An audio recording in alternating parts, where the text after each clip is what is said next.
आज की इस क्लास में हम आपको स्वप्रेरण तथा स्वप्रेरण गुणांक क्या होता है इस विषय में सिखाएंगे। तो स्वप्रेरण क्या होता है? जब हम किसी भी कुंडली में प्रवाहित जो धारा होती है उसके मान में परिवर्तन करते हैं या कुंडली में चुंबकीय फ्लक्स के मान में परिवर्तन करते हैं तो कुंडली में एक प्रेरित धारा या आप कह सकते हैं प्रेरित विद्युत वाहक बल उत्पन्न हो जाता है उसी कुंडली में। तो उस घटना को हम क्या कहते हैं? उस घटना को हम स्वप्रेरण कहते हैं। मैं एक बार दोबारा से रिपीट कर देता हूं। जब किसी कुंडली में प्रवाहित धारा के मान में परिवर्तन करने पर या उसके चुंबकीय फ्लक्स में परिवर्तन करने पर उसी कुंडली में प्रेरित धारा या प्रेरित विद्युत वाहक बल उत्पन्न हो जाता है तो इस घटना को हम क्या कहते हैं? स्वप्रेरण कहते हैं। क्लियर? अब हम पढ़ेंगे स्वप्रेरण गुणांक क्या होता है। तो स्वप्रेरण गुणांक में क्या होगा? किसी भी कुंडली में जो चुंबकीय फ्लक्स ग्रंथिताओं की संख्या होती है जिसको हम एन फाई बी कहते हैं। ये क्या होता है? ये किसी भी कुंडली की चुंबकीय फ्लक्स ग्रंथिताओं की संख्या होती है। ये उस कुंडली में जो प्रवाहित धारा है उसके अनुक्रमानुपाती होती है। क्लियर? तो हम लिख सकते हैं किसी भी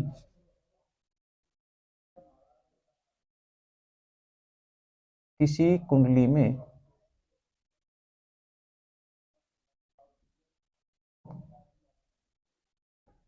चुंबकीय फ्लक्स ग्रंथिताओं की संख्या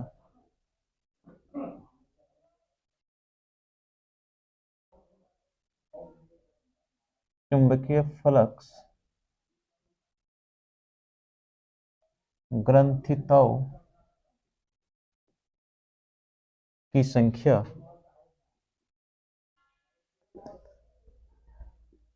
कुंडली में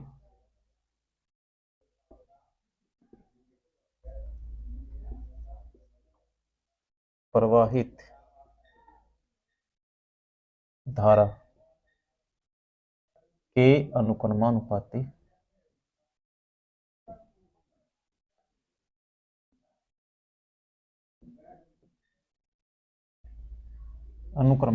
होती है।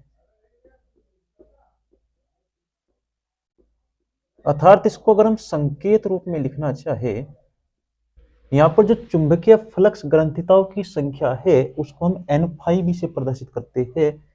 तो मैं लिख सकता हूं अर्थात एन फाई बी वो अनुक्रमानुपाती है। अगर मैं कुंडली में प्रवाहित धारा को आई कह दूं तो चुंबकीय फ्लक्स ग्रंथिताओं की संख्या जिसको हमने एन फाई बी नाम दिया किसके अनुक्रमानुपाती हो गई? आई के अनुक्रमानुपाती हो गई। क्लियर हुआ? अब यहां पर हम अनुक्रमानुपाती का चिन्ह हटाएंगे तो एन फाई बी बराबर आपका हो जाएगा L I. L I clear? यहां पर जो एल है वो एक नियतांक है,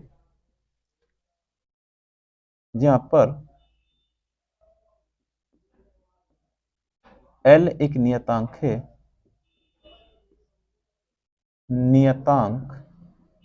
है, जिसको स्वप्रेरण गुणांक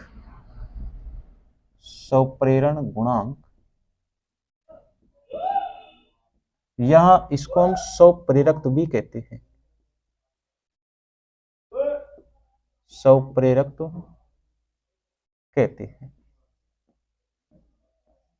इसी की हमें डेफिनेशन याद करनी है, निकालनी है यहां से। तो अगर मैं इसको हल करूं, यहां से इसको मैं समीकरण एक नाम डाल देता हूं।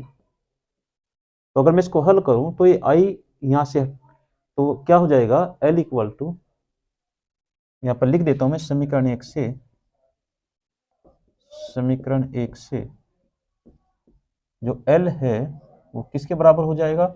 ये आई यहां पर गुणा में है तो इसके बटे में आ जाएगा एन फाई बी अपॉन में आई। यदि मैं आई का मान यहां पर एक लूं तो एल किसके बराबर हो जाएगा? तो एल बराबर हो जाएगा एन फाई बी। क्लियर? तो इसका मतलब ये हुआ कि जो एल क्या है? एल स्वप्रेरण गुणांक है। स्वप्रेरण गुणांक ये क्या बताया था मैंने? ये आपको बताया था चुंबकीय फ्लक्स ग्रंथिताओं की संख्या। तो स्वप्रेरण गुणांक चुंबकीय फ्लक्स ग्रंथिताओं की संख्या के बराबर होता है, परंतु कब? यदि उस कुंडली में जो प्रवाहित धारा है आई वो एकांक एम्पियर हो या 1 एम्पियर हो। क्लियर?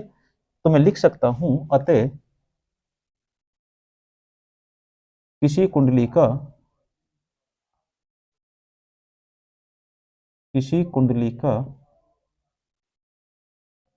स्वप्रेरण गुणांक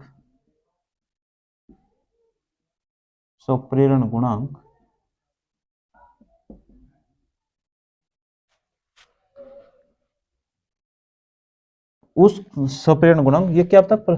चुंबकीय फ्लक्स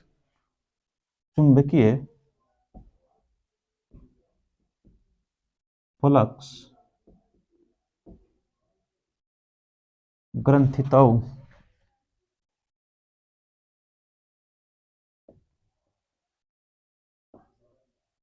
की संख्या के बराबर, चुंबकीय फ्लक्स ग्रंथिताओं की संख्या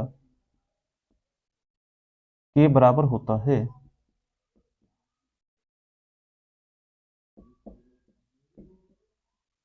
यदि कुंडली में कितनी प्रवाहित धारा प्रवाहित हो रही है? 1 एम्पियर। क्लियर? यदि कुंडली में प्रवाहित धारा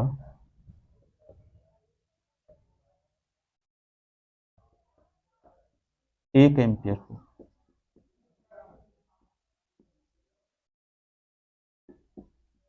क्लियर? तो ये होता है किसी भी कुंडली का स्वप्रेरण गुणांक। क्लियर हुआ? यहां से हम क्या हमने पढ़ा हुआ है कि जब किसी कुंडली में हम धारा के मान में परिवर्तन करते हैं या उसके चुंबकीय फ्लक्स में परिवर्तन करते हैं, तो कुंडली में क्या होता है? कुंडली में प्रेरित विद्युत वाहक बल या प्रेरित धारा उत्पन्न होती है। यदि मैं मान लो कि जैसे ही कुंडली के चुंबकीय फ्लक्स में परिवर्तन हुआ, उसमें उत्पन्न प्रेरित विद्युत वाहक बल ई हो तो। क्लियर? तो मैं लिख लेता हूं, ये देखिए यहाँ पर एक परिभाषा आप ये लिख सकते हैं, दूसरी परिभाषा आप यहां से ले सकते हैं कि यदि कुंडली में चुंबकीय फ्लक्स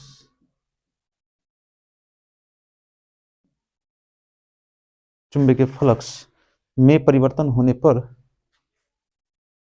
चुंबकीय फ्लक्स में परिवर्तन होने पर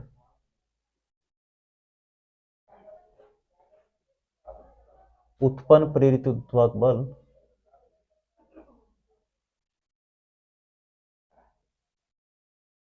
विद्युत वाहक बल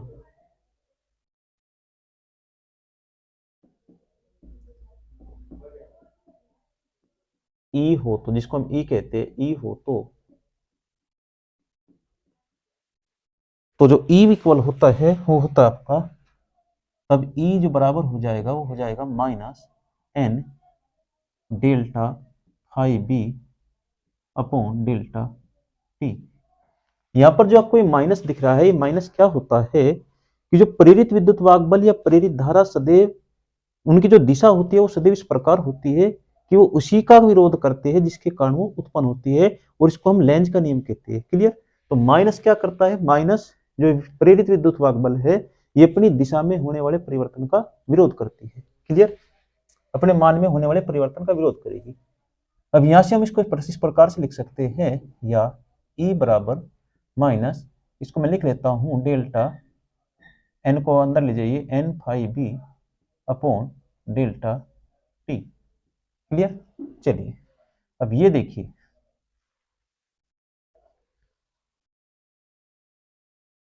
डेल्टा टी,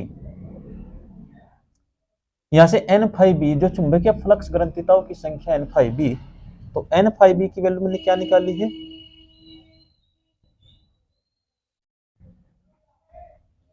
यहां से हम क्या लिख सकते हैं, एक मिनट, यहां पर आप ये लिख लीजिए कि एन फाई बी जो आपका हो जाएगा उसके यहाँ मल्टीप्लाई कर दीजिए, कितना हो जाएगा? एल पाई। क्लियर? तो यहाँ पर वो वैल्यू रख दीजिए, तो ई बराबर हो जाएगा minus delta N phi B की वैल्यू क्या रख दीजिए? एल आई, तो ये हो गया एल आई और अपॉन डेल्टा टी। क्लियर? यहाँ से एल बाहर निकाल लीजिए तो ई इक्वल टू हो जाएगा माइनस एल डेल्टा आई अपॉन डेल्टा टी। जब मैं एल के लिए सोल्व करूंगा तो एल इक्वल टू क्या हो जाएगा, या एल इक्वल टू आपको मिल जाएगा माइनस ई अपॉन डेल्टा आई अपॉन डेल्टा टी। क्लियर? चलिए, ये समझ में आ गई बात।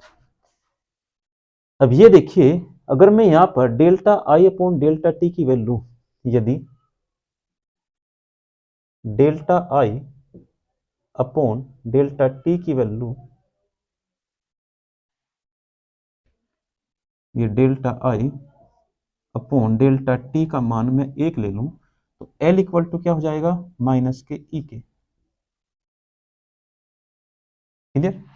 तो यहां से आप दूसरी डेफिनेशन बना सकते हैं किसकी, स्वप्रेरण गुणांक की, और वो क्या होगी, वो ये होगी, ये क्या है आपका, जहां पर ई क्या है, ई प्रेरित विद्युत वाहक बल है, तो ये क्या है आपका एल, एल है आपका स्वप्रेरण गुणांक या स्वप्रेरक भी कह सकते हैं। अतः किसी भी कुंडली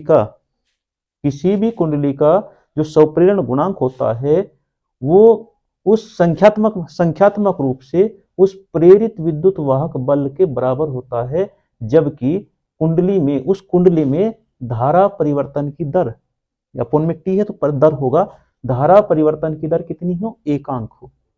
मैं दोबारा से रिपीट कर देता हूं, यहां से आप दूसरी डेफिनेशन ये बना सकते हैं स्वप्रेरण गुणांक की, कि स्वप्रेरण गुणांक संख्यात्मक रूप से किसके इक्वल होता है, ई क्या है, प्रेरित विद्युत वाहक बल के बराबर होता है, जबकि उस कुंडली में ये धारा परिवर्तन की दर कितनी हो, एकांक एम्पियर हो। क्लियर हुआ? यहाँ पे मैं फिर से जो माइनस है, ये माइनस क्या है, माइनस ये बता रहा है कि जो प्रेरित विद्युत वाहक बल होता है वो हमेशा अपने मान में होने वाले परिवर्तन का विरोध करता है। क्लियर हुआ? चलिए, इसके आगे इसका मात्रक भी आप लिखना चाहे तो लिख सकते हैं, इसका मात्रक हेनरी होता है, स्वप्रेरण का मात्रक हेनरी। क्लियर? तो इस प्रकार से आपको जो डेरिवेशन है वो कंप्लीट हो गया। इसमें ये परीक्षा की दृष्टि से बहुत इंपॉर्टेंट है। अगर आपको ये वीडियो अच्छी लगी हो तो हमारे चैनल को सब्सक्राइब कीजिए और इस वीडियो को ज़्यादा से ज़्यादा लाइक और सब्सक्राइब कीजिए, शेयर कीजिए। वीडियो देखने के लिए सभी का धन्यवाद।